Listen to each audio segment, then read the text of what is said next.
All right. And here we are. Here we go. All right. Podcast time, everybody. Hey, no, that's me. I hate you. Here we go. Podcast time, everybody. Mik Tek Studios.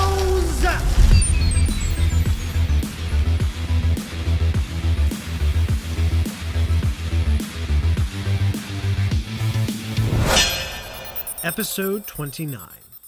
Acting the part, dancing to and becoming the music. And featuring very special guest, the one, the only, Kennenbutler!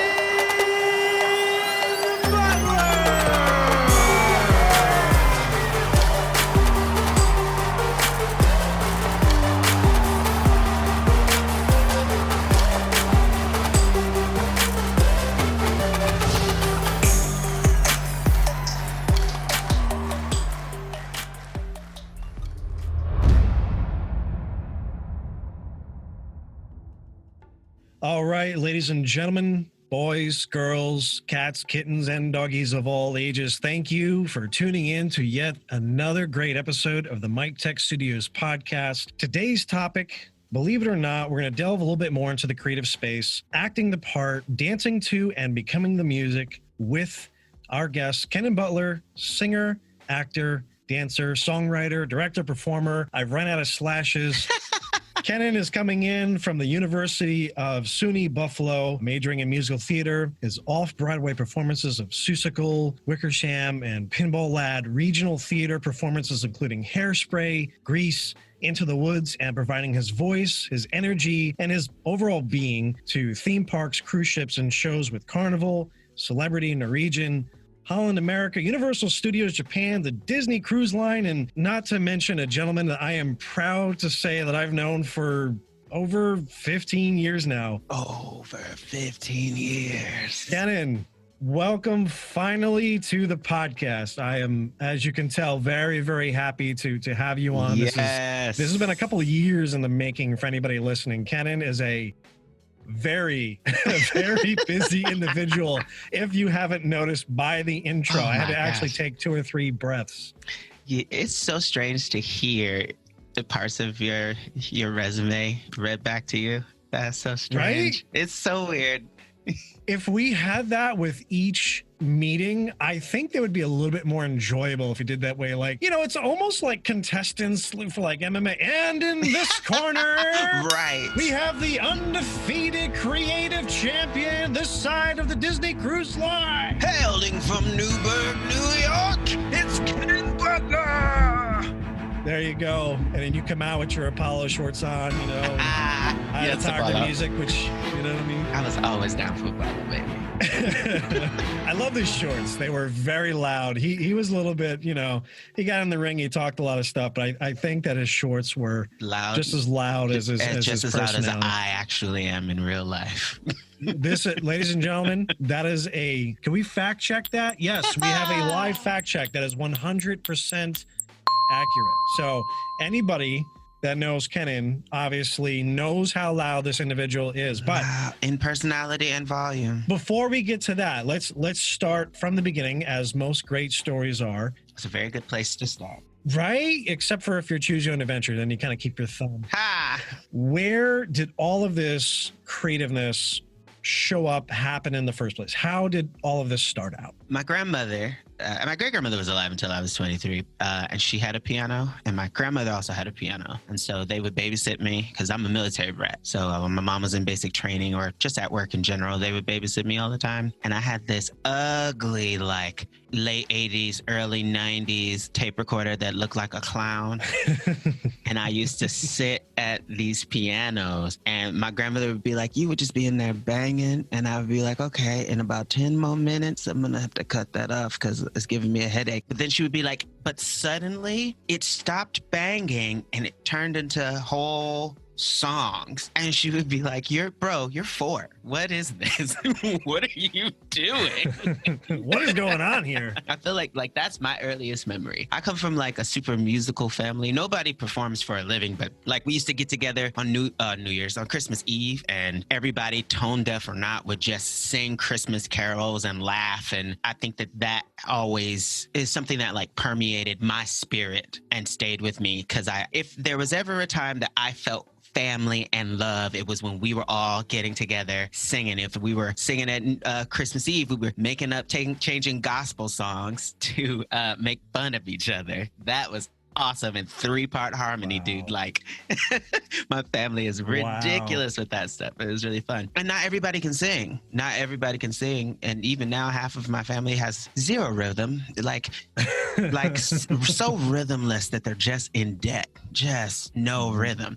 But it was never about that. It was always about fun, and it was always about love. And I feel like that's where all of this grew from, that little seed. Sapling, where it all came from. And it's funny how art, music, and just expressiveness really, I mean, even food has a way of doing it, and that I find to be also a form of art. Absolutely. The overall collecting of folks, we always have things that, separate us, keep us apart, make things difficult. But I mean, your family, I mean, you're talking from the get-go. That's really, oh yeah, that made the holidays. I'm sure that was what you look forward to when you guys did get together, right? Even beyond that, because I didn't get to do that often because my mom was in the military, and I was in like kindergarten when she was like, we're moving to Germany. So like those types of memories are things that I just have taken with me. Like, even I want to say like last Christmas, my family who lives in Michigan, which is where I was actually born, called me, and I stood outside. I was working overnight at this movie theater, and I stood outside in the cold and snow of New York City, and they sang Christmas carols, and I just stood underneath a 7-Eleven sign, squatted down, blended in with some of the unfortunate homeless people there, and just was refilled with the memory of all of that, of where it all began for me. Memories that, woo. It's difficult because, I mean, and this is something I only learned about, I think later on, when we got to know each other a little bit better, about you moving around so much. I mean, you were saying you started out in Michigan. You made your way to New York. I mean, you've done tours all over the country, basically at this point, almost all over the world. Oh, yeah. Besides where communism, I think, reigns supreme. Try to avoid that. That part. Yeah, and they're not also sometimes not the most favorable to the sun-kissed humans of the world. I see. That is also a thing. See. Yes. Yeah. Well, and that's the beautiful thing about art. When you are acting out a part, when you are performing a song, when you are creating, and I know it's not something you really do, but I'd be curious to see, just painting or that type of fine art. Brother, nobody wants to see me paint.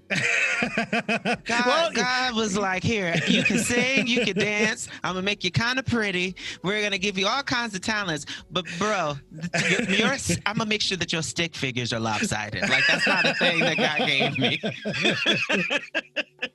I mean, look, you can't have everything. There's got to be certain. You only got when you're creating a character, you only got like 100 skill points, right? Like after that, it's just Game Shark or cheating. Absolutely. I miss Game Shark. Right? That just hit me in the nostalgia, dude. We're getting old.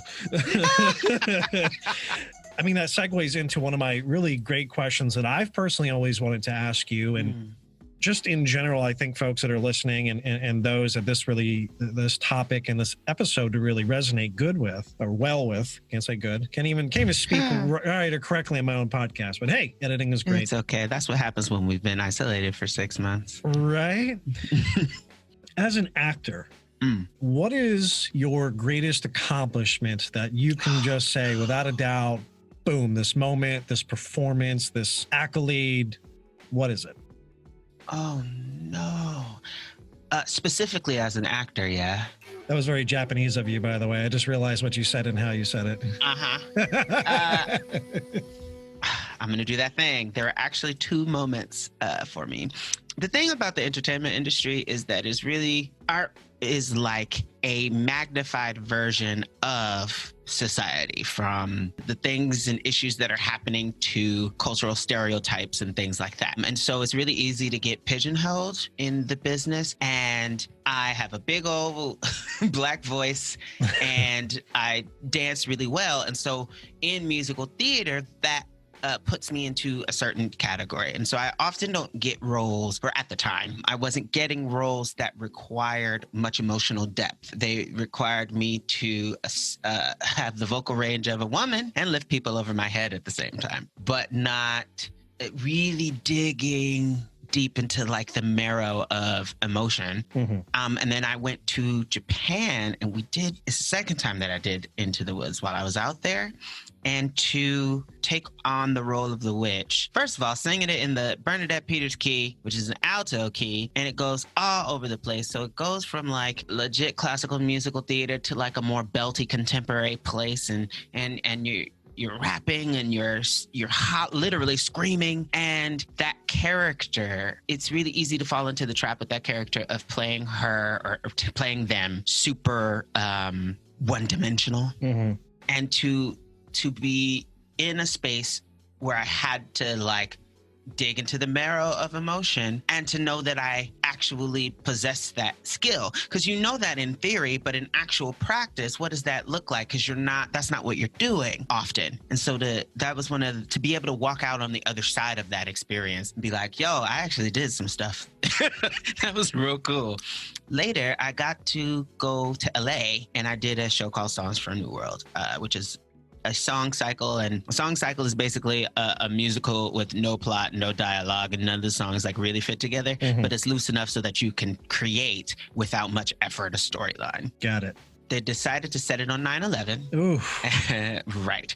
And my character dies in the tower. It gets stuck in the tower and is inside the towers when the towers collapse. And this music from the song cycle within the musical theater ethos is quite famous. And so the tune that that everybody and their mama sings, and it's like the first tune that you learn as a musical theater contemporary tenor called King of the World, and to have to do something that you've been doing for a decade or two, and to be to put yourself in a space where it has to be super, super heightened. Because I had to that song happened when I realized that the planes have crashed into the tower and I'm trying to find my way out, but I can't get down because the stairwell is cut off. Take something that is so in you and muscle memory and have to like go to a completely different place all the way left field. Of course. Was really cool. It's probably the most emotionally exhausting role that I have ever done. Dying on stage is exhausting. It is so awful. I mean, I would say dying in general is not necessarily. It's pretty awful. Top 10. Top 10. I don't really want to. I always call it emotional residue. There's always emotional residue that's left over from when you finish a show that night, and to be doing a role where it's just from 0 to 60 and gets so heavy. It's a lot to maintain on your mental health and your emotional health space, but it is the most gratifying piece that I've done outside of some other things that I did, but I don't consider those necessarily from like an acting standpoint, more from a performer standpoint. So that is the long-winded monologue of that question.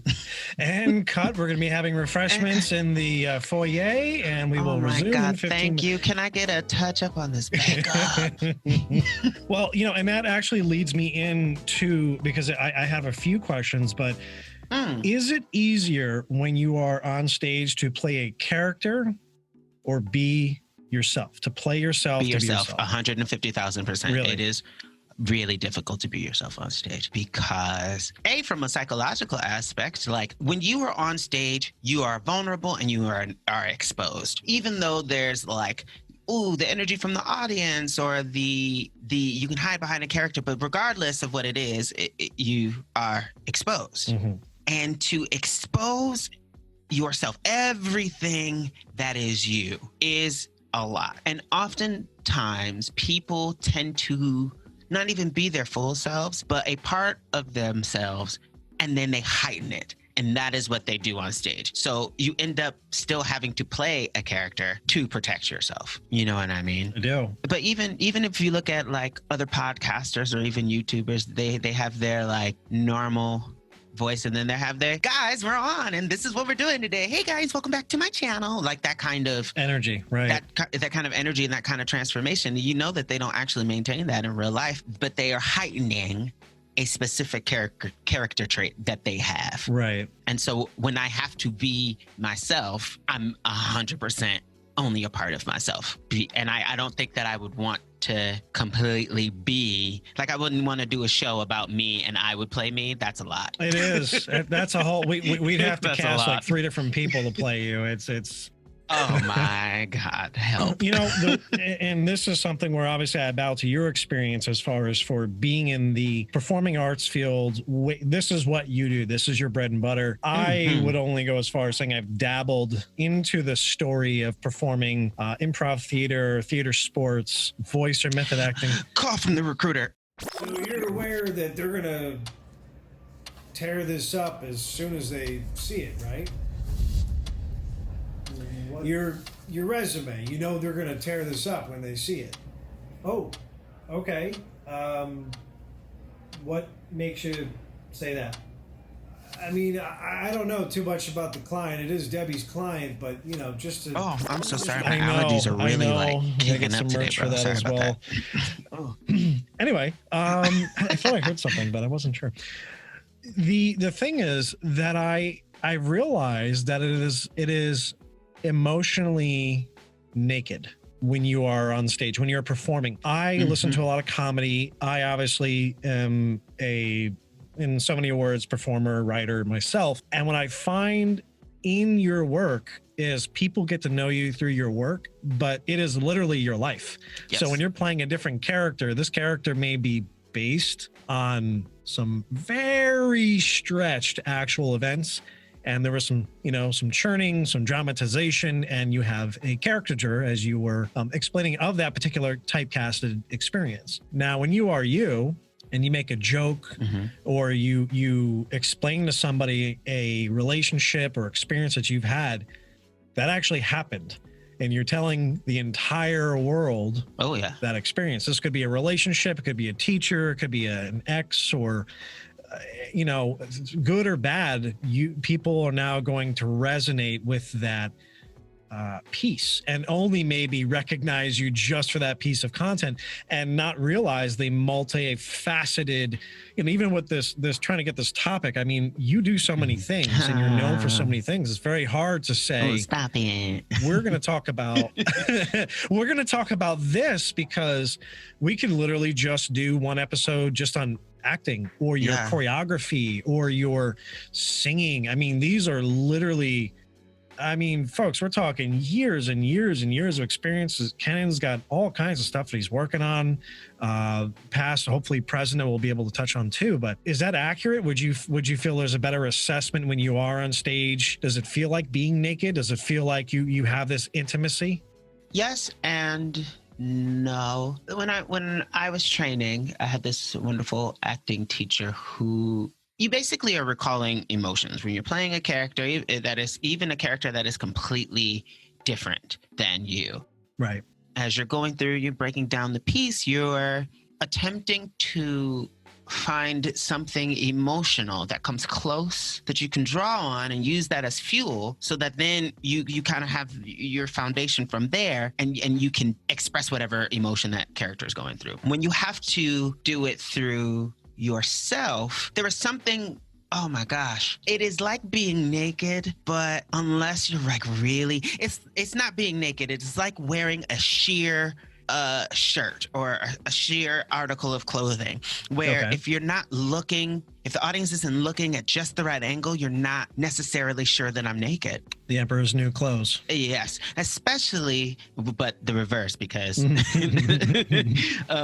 I think it's easier to hide the fact that you're naked in a song, because I can write about a topic and I can be as explicit as I want to. The audience will take whatever it is and they will always insert themselves into the piece. And it is not until a little bit after that, in most cases, that the audience then goes, hold on a second.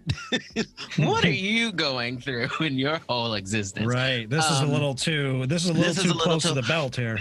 But still, no, what I have learned over the years is that no matter how vulnerable I am, particularly if I have healed or am healing from an event, no matter how vulnerable I am, the thing that I still get to keep is the depth of that hurt and impact of that hurt or a situation, even if it's not a negative situation that I'm writing about. And so I feel I've kind of come to understand that there's still a separation where I still maintain my privacy and I still maintain that boundary, and everybody isn't getting everything, even if I'm sharing and I'm telling you like how awful or how wonderful something was. There's still a part of that is mine. I don't feel completely naked and I don't feel completely exposed. But that's also just me, and I'm a crazy person. Well, no, and I like, as a creative, and this is what's great about, I want to say Kennen and I, the 15 years and probably longer counting at this point, right? Mm-hmm. That as creatives, you're going to have different perceptions of the same thing. That's what creates different pieces of art, different tellings. I mean, even when you look at different characters and you do a dissection of a character, I mean, they've done that with Into the Woods. That was a completely different perspective of something that we have, I want to say safely, have all known to be and exist. And then you have completely different takes on that, as Disney goes on and they do those real big character study pieces where they're almost creating different stories, but yet it's for the same person around the same vehicles. Yeah. You know what I mean?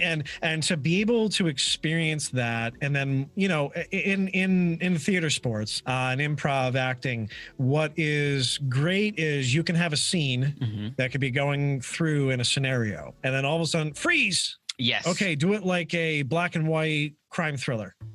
And then the tone changes, but the story still kind of remains intact. But now you're looking at it through the lens of that. Freeze. Now we're going to do it as a musical. And then you see it through the lens of that. And I find that to be not only the most exhaustive practice as an individual, because you are stretching your entire being. Yes. But you are stretching your entire being, and it makes you stretch into things that as a creative and as a performer and as an artist, you would not normally do. And then you go, hey, I did this. And not only that, I may actually like that type of performance. I may enjoy that aspect of, maybe jumping from genre to genre, theme to theme, or, hey, this opens me up to new experiences for maybe Kennen needs a couple of drinks before he starts painting to see where his next talent is going to be. I did one of those sipping paints, and it sat right on my wall, and I don't even care if it looks like a sixth grader painted it. I'm so proud of this thing. There you go. Paint made it to the wall, and it's framed, and we're golden. That's all that matters, right? Yeah. But I also think that being a creative, you and I talk often about how I am such an advocate for positive mental health spaces and healthy mental health habits. And I think being a creative individual really forces you to look at yourself, because you are the lens that is being refracted. And so oftentimes when you find that you're having blocks, those blocks are in direct correlation with your mental or emotional health space. And it is so eye-opening as you, for example, as an actor, as you are digging deep and trying to access new emotions for the character, you find spaces that you are uncomfortable with showcasing yourself, which often are the emotions that you are having a hard time conveying on stage. Or in the opposite space, sometimes there are people who are able to just let it all out on stage, and that's really wonderful. And they have either done the work and they are comfortable accessing that space, or they are the opposite, and everything is just a floodgate, and here we go in real life. And I love that in both the sphere of the creative and as a reflection of our society, art literally is showcasing where we are. That is so cool to me. It is so cool. I feel that the art is as expressive and responsive as the problematic nature of the culture and society that you're in. Yeah. And it allows you that dissection that may not have been comfortable prior to it happening. But again, it allows that creative and critical lens. Oh, yeah. And you get to do a deep dive into something, not to rip anybody off, but to go where no man has ever gone before, but to go where no actor or no creative or no talent has gone before. I mean, Hamilton was such a big deal. Why? Oh, yeah. And it was like, well, we've had those aspects of performance, little factors that were just collected here. And it's like, well, gee, why didn't we do that before? This has literally been there, and it's amazing. It's like ingredients that you had in your cupboard. Let's mix this up because this is all I have. Right. You are intentionally and actively testing collaborations, creative, artistic collaborations together for these ingredients to see what actually comes about. Is this something that could be an amazing Asian fusion type food? I'm sorry, that's what happens when you're hungry. Everything ends up being food. I clocked that. That's how it works. Just to kind of jump off of that notion that you have as far as for people dealing with either their feelings or owning just the situation, good or bad. Now, specifically, as an actor, obviously you're going to get bad reviews. There's going to be bad shows. You're not going to get the parts once you audition, even if you think that it went well. Maybe it did. You don't really know what's in the mind of the director or the CD or anything like that. Even though these are all commonplace for working actors, talent, performers, what have you found successful yourself throughout the years to sort of cope, pull yourself together, keep on moving after these type of situations or events? I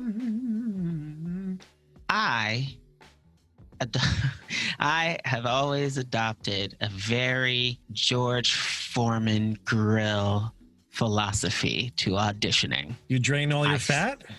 I sure do. But I set it and forget it. I cannot put all of my eggs into one basket. I've had to come to a place of confidence in myself through various methods of therapy and also making sure that I am doing the work. A no is not going to define me. That's not me. I can't allow that to happen. I also am a very strong-willed individual. Yes, and I'm like, well, if you're not going to give me an opportunity, I will create an opportunity for myself. When you make art your profession, you can lose sight of what you started doing this for in the first place. Sometimes you're sat and you're like, y'all, this show is bad.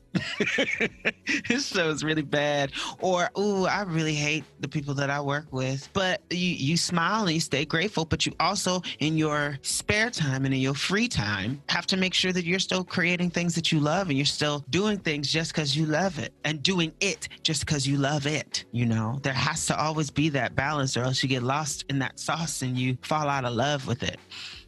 Right. Do you have like that creative outlet where once you say, okay, I've done this audition, I either get the part and I don't, or you have a bad show? You walk out of the room and I'm like, that was really great. Or that was really bad. I do that thing where I keep my phone in my pocket and I record the audition so I can listen to it back, because I always want to know what I can improve on for the next time, or to hear what worked. I need to be happy with my performance first. That's the first thing. Before any director, any casting director, I have to be happy with it. I went through and I trashed everything that was in my book. And your book is like all of your audition material. So every song that you sang of every genre, I trashed it all and rebuilt that thing from scratch. And I was like, I'm only singing stuff, number one, that I enjoy singing, because I hate auditioning. It's such a weird space to exist in. Yes. It's so weird. No thanks. But if I have to do it, I'm finna be as comfortable as possible. So that way, the more comfortable I am, the more that I shine, and the more that you see, and you can actually decide whether or not you want me for your piece or not. You not wanting me from your piece does not actually, like, I'm still dope. Right. And so I walk out of the room and go, cool. next, going on to the next thing. I also, when we talk about bad shows, I find that a bad show for me is a show where I am not invested in what I'm doing on stage. The audience should definitely feed you, and there's nothing more arduous than performing for an audience that thinks that they're watching YouTube. But my teacher always was like, if you have time to worry about what the audience is doing, then that means that you're not attempting to emotionally connect to the material. You're not making sure that your body is not tense or tensed in the right places because of whatever it is that you're doing. You're not listening to your scene partners. You're not actually creating the world around you. If you're doing all of those things, you don't have time to worry about what the audience is doing. And I definitely took that to heart. And so no matter what gig I'm doing, if we're in it, my job is to create a world and to make you believe that this world that I've created exists. I was a headliner for Celebrity Cruise Line, and it's the furthest thing from musical theater, the show that I was doing. And it actually resembles more of like a pop concert where I'm jumping up and down and dancing. But the premise is basically I am a superstar. And so you need to feel like you're going to this bomb concert. You know what I'm saying? I need to highlight the bits of myself and magnify them so that you get that personality. And I'm dancing and hollering at the same time. I don't have time to really pay attention to the audience, like the fact that I hit this high note today. Nah, because I got 15,000 other things that need to happen. I need to make sure I'm on top of my breath support. Am I breathing correctly? Yes. How tired am I? Do I need to be conserving? Can I smash it harder? Are the people on stage with me exhausted, and where are they emotionally? Because as the headliner, if the dancers that I'm dancing with and the band that I'm playing with is not connected, then the show is going to fail. So if they're struggling, then I have to make sure that I throw that much more energy on them to bolster them and give them that little extra push. You have to set the standard. And even when you're in an ensemble piece, within reason, because there's that thing that happens sometimes where people are doing too much and then you stick out in a moment that you're not supposed to. You really have to be aware of the energy on stage, and so I find that the days that I am just really, really distracted and I haven't grounded myself, or I've fallen into that trap of, I don't feel like doing this, and I've been saying that all day, and I'm bringing that on stage. And those are the shows where I'm like, all right, Mr. Butler, I need you to not do that again. Right. Whatever you need to do, you need to go in the corner and pray tonight and work out your frustrations, whatever it is that you need to do healthily to make sure that you can come back for the next show and reconnect is whatever you need to do. You know what I mean? And also giving myself forgiveness for mistakes that I make on stage, because I don't have to be perfect. I strive for perfection, and I am an insane perfectionist, but I don't have to be perfect. Right. Because the audience ain't gonna know. That what matters most is if they walk out of that room entertained or fulfilled or moved. That's the most important thing. Well, that's when you yell from the stage, "Are you not entertained?" And then they have to give you your, right. Your due. I've always really related it to it. You are only as good as your supporting cast. Yes. Anytime that I've ever been I'm nowhere near where Kennen is, ladies and gentlemen, as far as for performances, but in the smaller, not yet. We keep doing this. It's gonna be a thing. When you have somebody who is just not connecting well, it's kind of you are only as good as your weakest link. And in your performance, if you feel that somebody's kind of, for whatever reason, good or bad, maybe it's just somebody who was miscasted. Maybe it's just somebody, like you said, they're having a bad day. Not everybody is going to be in the perfect frame of mind. And when you have all these high energy creatives all in the same space, things go down, but at the end of the day, you support them the best way that you can, so that you don't need to be the Michael Jordan, and be iconic where nobody else really knew besides 2 or 3 other names on that team who it is. You kind of want to be, we did well. But the thing is that Michael Jordan is greatest of all time, period. Amen. But he still is a part of a team. Yes. And they still rely on each other. You know what I'm saying? Agreed. When you're out there, you are Michael Jordan, the persona when you're not on the court, but when you're on the court, you're a Chicago Bull. Right. And that's what you're doing. That performance is the Bulls have to do well. And in the performance, as far as for improv, look, you can't. I wish you could control a little bit better the suggestions, because sometimes it's like, do that. You're like, really? How? Like, there's, you know. But that is what is beautiful about the people on this planet, because we are all different and we all come from a different perspective. And so yes, sir. A topic that may be difficult for you to initiate in improv may not be difficult, or maybe it is completely trash, but there's somebody on the team that goes, ooh, I found a way to get us out of this. Right. You know what I'm saying? Right. There's something so beautiful in the collaborative process. I love it. I love a good collaborative process as much as I love a Thanksgiving dinner. It's amazing. I see the food is rubbing off on you as well. Well, you know, and talking about that, you know, what has been, because I feel that this is really something that you remember, and it is a similar way as far as a bad review or a bad show. What is your first really memorable, like, worst performance either that you gave or just that was worst received, where you just outright bombed terribly? Like, what was it? What did you feel? What did you learn? Every other audition that I did from 18 until 22 was awful. Every other one. But it's so interesting. This is it's a formulative space, right? I talk a lot about unlearning, because you have to unlearn some of the stuff that was put upon you and unlearn some of the stuff that you put upon yourself. I am a music nerd here. Not that matters or that anybody understands it, but here we go. No, I don't know why you even bringing it up. I mean, you know, but like, I used to get really nervous to a point where like half of my register would be cut off. I couldn't sing over a G. It's embarrassing. And I remember being like, well, I'm just going to go to these dance calls because I feel so much more comfortable. But it's because I felt like I had a lot less to lose. And I'm trying to fight for control. And then I let the anxiety take over. Oh, it's bad. But I remember I went in and I sang Gnarls Barkley Crazy. I ain't sing that in my sleep now.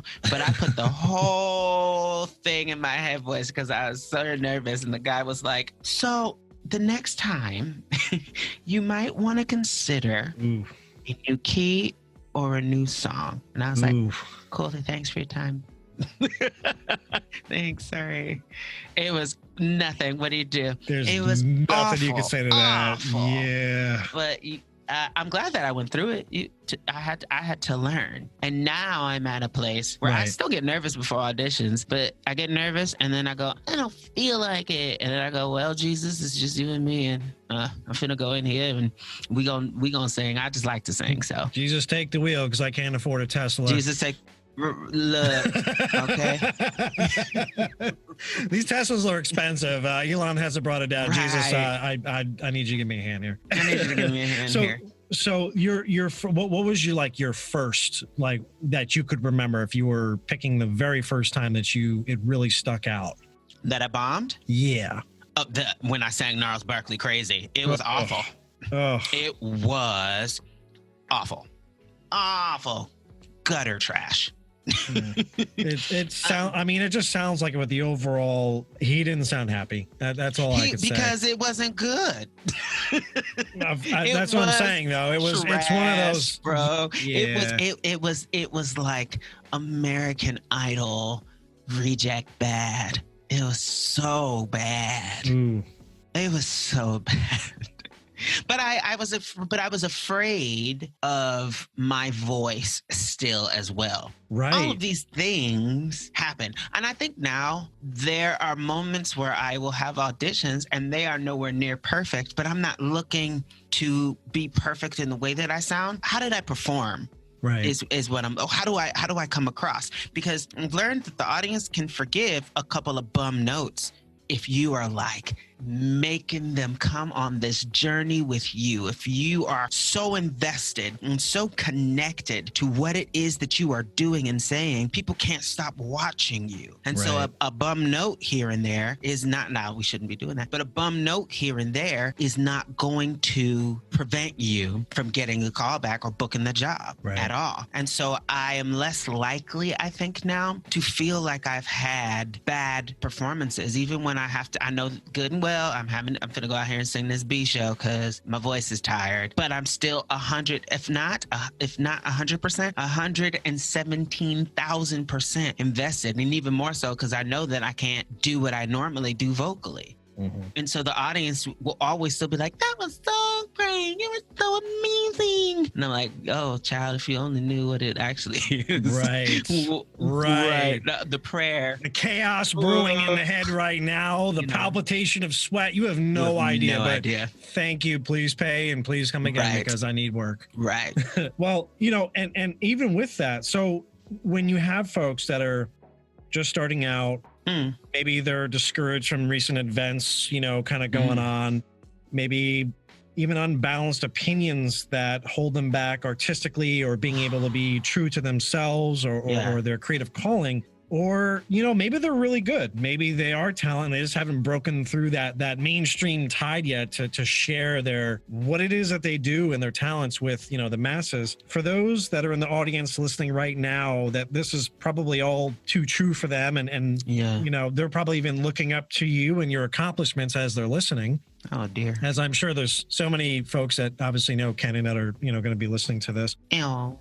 What would you say to these people? What would you say to these individuals as words of encouragement to follow through, to tread on until they can break through to that success point, if you could? When I was starting out, I hated the phrase trust the process because I don't like things that just feel generic and arbitrary and slapped on in like a Band-Aid statement so that you should feel better. But I've been doing this for 14, 15 years now. And I wish that I had trusted the process, and the process being showing up and sounding real trash at that audition, because it definitely pushed me to get comfortable in my instrument so that I didn't have to experience that again. And trusting the journey of unlearning things that I was taught in university, because there's a big difference between going to school for musical theater and being a working professional. It is a completely different experience, and people expect you to know who it is that you are, know what it is that you bring to the table, and expect you to be comfortable in your skin. And,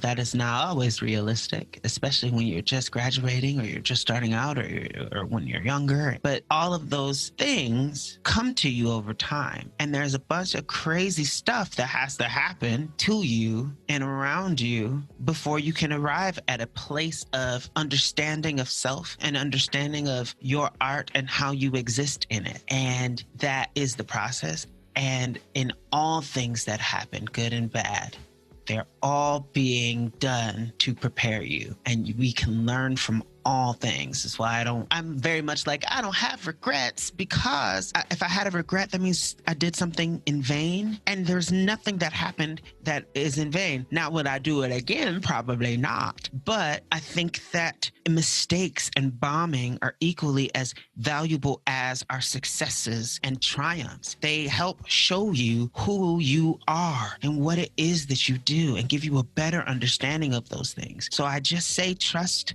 the process. Trust yourself, know yourself, and at the end of the day, find your way to base your self-worth internally, as opposed to the external validation that you get from people being like, oh my God, you could really sing, or booking that job, and whatever. The lifestyle of the artist is grueling and exhausting. And especially when you're living in like New York or LA, it can chip away at your whole spirit. That is all the more reason that you have to have a solid foundation of self and self-love and self-care.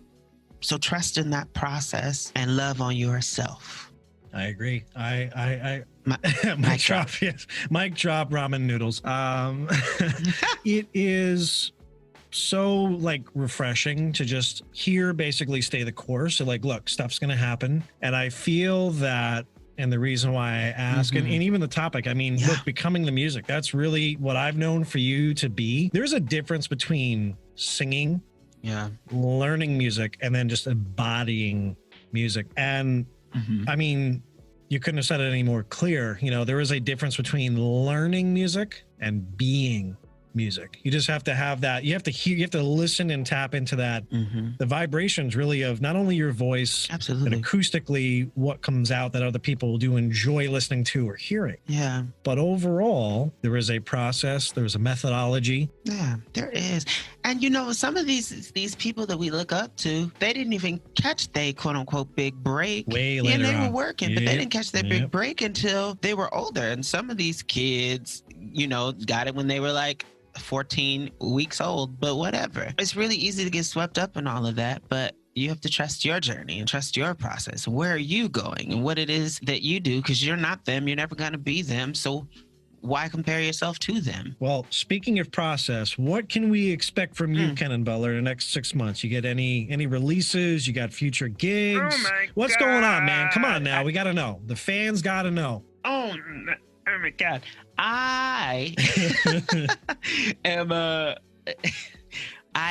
I'm editing right now, and so my brother-in-law is a Twitch streamer, and so I am editing his streams, and we just finished actually the first episode yesterday. Yesterday was Monday? Yes, all day. Yesterday. All day. Who knew?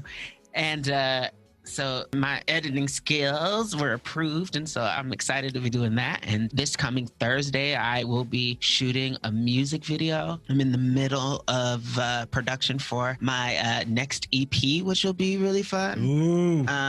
Yeah. I'm only going to say one right now because I'm in pre-production for a second one because, you know, cray and artistry, and you roll with it when it happens. And so I'm doing that, and I am attempting. I got some other little projects brewing, hopefully in the musical theater realm, and hopefully I will start writing musical theater pieces, which will be really nice. But I don't know if that'll happen in the next 6 months. But you know what? You don't ever know. If 2020 has taught us anything or reminded us of anything, is that we don't actually know what's going to happen tomorrow, or how much I value sleep. Or that part. All 100%. Can you in post? Can you just play that back, please? Editor note. So those are the editor note. So those are the things that I'm working on right now. That's awesome, man. And I'm trying to get my Japanese rebooted and learn Spanish because I want to have Spanish. I want to be able to speak Spanish in the next year and a half. So I've got some work ahead of me. He's trying to take on Shakira's position. He wants to do that hips don't lie. So no, but my hips do lie, and so I shall not. Cheesecake's a beautiful thing. Oh my! Don't even get me started. Look, somebody yesterday had the audacity. Now I exercise. I like being fit and strong. Somebody looks at me and was like, "Oh, you look like you haven't been to the gym all of quarantine." No! And the way that I couldn't decide if I wanted to curl inside of myself and like sit in the shower and like unbreak my heart cry, or like Dark Phoenix engulf the entire world. I was so all of the things. You could do both. And also, how dare you? Second and then first, man. You know, burning out. Then you need, you got that little ash on you. You need to take a little shower, get a cleanse. And I'll shed a tear. Just a small one. Know?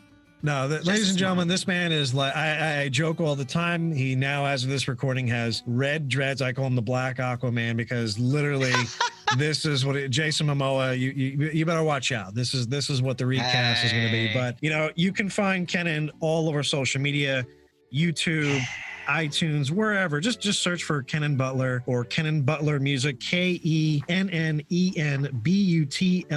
Music. Check out his site directly, kennenbutler.com. Thanks for taking the time to stop in today and being a part of the podcast, my good sir. It really means a lot. Thank you. It's so wonderful. And thank you for 15 plus years of greatness. You wonderful human, you. Thank you. Stop it. Yeah. Thank you, man. Appreciate it.